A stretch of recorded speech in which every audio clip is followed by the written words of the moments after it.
you premised your question on the suggestion that men who identify as women, they actually have the brains of women, right? And women who identify as men, they actually have the brains of men. So I would ask you, could you tell me a little bit more about the differences in the brains of men and women? How do men and women differ by their brains? All right, so what is going on here? Well, this is Michael Knowles, and he is being confronted by a young woman who claims that if we look at the brains of trans people, they resemble the brains of the opposite sex, opposite gender. And he does give one rebuke to the argument, but it's a long-winded one. I agree with that rebuke, but I'm going to shorten that rebuke, make it more concise, and give you another rebuke because I am a thoughtful person. Give you some information about why that doesn't actually matter. Now, before we get started, I do want to thank everybody for stopping by and supporting my work. I do appreciate you all. Please remember to like, comment, share, subscribe. Make sure that you're still subscribed because YouTube does unsubscribe people every single day. You can find me on Rumble, on Twitter, BitChute. There'll be links down in the description. I'm going to have this video linked down in the comments for all the Don't Talk Over the Video Warriors. And I have a channel update. I'm going to have to stop putting the palette cleansers at the end of my videos. I know some of you like them, but I'm getting too many copyright strikes on those palette cleansers. I mean, I just get them off of YouTube. I just look for them on YouTube and find them, and then I download them. And so I didn't think they were any big deal, but I keep getting hit with copyright claims. Now, it's not about being demonetized so much as it is about being on YouTube's radar. They could take my videos down for copyright infringement, right? And they could strike my channel for copyright infringement. I don't need any of that heat. So today will be the last palette cleanser. It's going to be this hilarious cat. It's just going crazy. So stick around for that. Hopefully I don't get a copyright strike on it. If I do get a bad enough copyright strike, it's going to be a different palette cleanser. So let's go ahead and dive into this video and see what the Daily Wire has to say about trans people's brains resembling those of the opposite gender. I have a study with me. It's from the European Society of Endocrinology that has found the brains of transgender people both operate and look more like their desired gender rather than the one that they were assigned at birth. The article states, the pattern of brain activation in both transgender and adolescent boys and girls most closely represented that of non-transgender boys and girls of their desired gender. In addition, GD or gender dysphoria, adolescent girls showed a more male-typical brain activation during a visual spatial memory exercise. Finally, some brain structure changes were detected that were also more similar, not identical, to those typical of the desired gender of GD boys and girls. Dr. Bacher, the doctor conducting the research, says, although more research is needed, we now have evidence that sexual differentiation of the brain differs in young people with GD as they show functional brain characteristics that are typical of their desired gender. So then, Mr. Knowles, as established in the 14th Amendment, everybody is entitled to the legal protections as put forth in the Equal Protections and Due Process Clauses.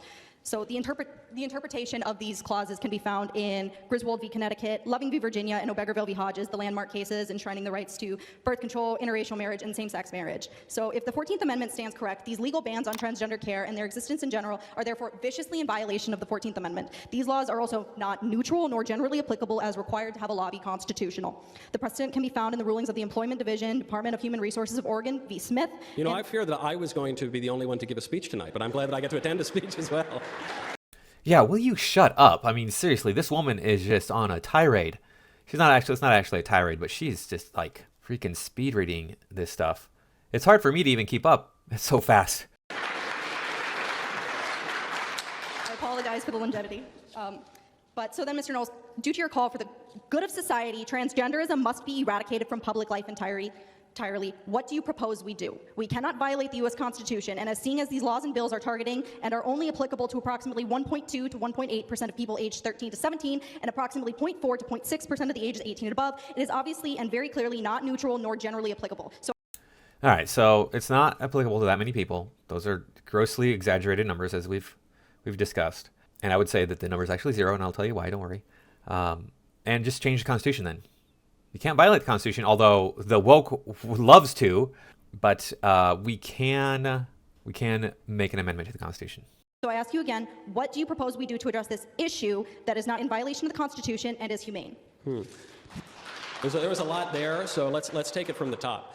You premised your question on the suggestion that men who identify as women, they actually have the brains of women, right? And women who identify as men, they actually have the brains of men. So I would ask you, could you tell me a little bit more about the differences in the brains of men and women? How do men and women differ by their brains? Would you say one is a little smarter than the other, one's a little sharper? Or those women, maybe they're a little more emotional. Men, they're a little better at, keeping a level head. What would you say is the difference between the male and the female brain? Gotcha, bitch. So there you go. As soon as you're going to say, like, yeah, look, men are a little bit smarter. And from what I've seen, when you break it all down, men are about 2 points, on average, 2 points higher on an IQ test than a woman is. So a little bit sharper, just a tiny bit. What is she going to say? How is she going to counter his simple question? So some of the research that they've shown is different sizes of different portions of the brain. I don't have the actual facts in front of my face. I simply only have the actual findings of the research. I raise the question because I think you've unwittingly accepted a premise that is contrary to the liberal point of view and probably to a polite conversation. I wouldn't say it's the liberal point of view. I would say it's the woke point of view. And this is where he doesn't actually give the rebuke here, I don't think. Let's see if he does. Which is that men and women have these fundamentally different brains. And so if you're saying that men and women are distinct categories, and for that reason perhaps we ought to do away with some of the lies of the feminist movement and some of the lies of the homosexual rights movement, that's fine by me. But I think that these claims are a little bit dubious. And it also undermines the premise of transgenderism. The premise of transgenderism is that one's true self is not necessarily dependent upon one's body, so that one's sex is biologically determined, but one's gender expression is not biologically determined. Gotcha, bitch. So again, yeah, the woke, we've heard them say this. Look, if you looked at a male brain versus a female brain, there's no difference between the two. So how can you say that somebody has a man brain or somebody has a woman brain? See, gender is just, it's on a spectrum. It's just nebulous. It's out there, and it inhabits somebody's body beyond your control, beyond your physical body. Yeah, okay.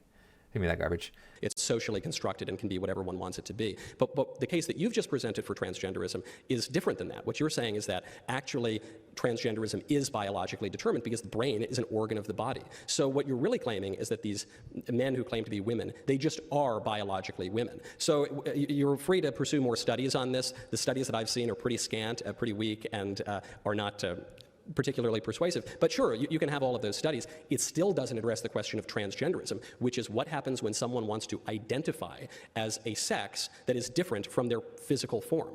And in that issue, then we have to ask the question, can one really do that? And I see no evidence, including even if I believed all of those studies, which I don't, but even if I did, that still wouldn't make an argument for that point. So yeah, and because if you are in a male body, you can never truly be female, even if you get all the operations.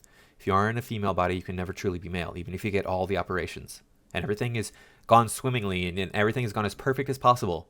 You're never going to be that actual opposite gender. It's just not possible. I think if you're going to argue for the transgender ideology, you have to make the point that identity has nothing to do with the physical body. And that's absurd. And there are plenty of ways to. Yes, that is absurd. You develop in the womb as a male or a female, or if you're intersex or chimeric, okay. But you still have one dominant. You have one gamete. So, and you have, the chimerics are I think, reversed is how it works. I don't know. I'm not a biologist. There you go. Ketanji Brown Jackson. I'm not a biologist, but you're either a male or a female, right? When you come out, because you develop that way in the womb. So your brain developed along with your body. So how can there be a difference between the two? Understand the relationship between our metaphysical selves and our physical selves. Hylomorphism is the technical term that describes it. For at least 2,300 years, it's good enough for me, the idea that we're a union of body and soul, that sexual difference derives from the body and is an inseparable accident of the individual that persists as long as the individual exists. But it applies to the whole person because we're a composite of body and soul. That's a reasonable explanation to me, and it's served us very well for the entirety of our civilization. If the transgender movement has a different conception of what the person is, they're free to make the argument, but they haven't. What they do is they vacillate between mutually contradictory arguments. On the one hand, they'll say that my true self has nothing to do with my body. Then on the other hand, they'll make the argument you just made, which is that my truth self is entirely dependent upon my body. And so I think they've got to get their story straight, but I don't think that they can. Right. So that was a decent enough explanation of what's going on here, but let me give you the full explanation as to why this is happening, why we're seeing this. He has the study, shows it right here, that people with gender dysphoria, their brains appear more similar to the people of the opposite gender than they were born as. Well, we know about this thing called neuroplasticity. That's all I need to say. That's it. So this is the brains look like they're thicker in some areas. They would correlate with feminine thought. If the person is a male, they have more connections in some areas. It would correlate with feminine thought. They light up. It excites the parts of the brains. If they're a male and they're having more feminine thought, that's neuroplasticity. That's what they're describing. mean, I don't know. I don't have those studies. Maybe they thought of that and they adjusted their experiments for that idea, for that fact of life. Neuroplasticity is the fact of life. So, of course, the people who act like they're woman, like they're female, the men, the young boys who act like they're female, who try to interpret the world through feminine thoughts and feelings, their brains are going to look more feminine, and vice versa. That's not a difficult concept. I don't understand why these people get hung up on it. And as Michael Knowles said, like, you know, you can't have it both ways. You can't have it, my gender is nebulous and gender's on a spectrum. It has nothing to do with the body, and then have it be based on brain structures or brain activity. That just doesn't work. So anyway, that's all I got for this time. Thank you all for watching. And now here is your final palate cleanser. Enjoy.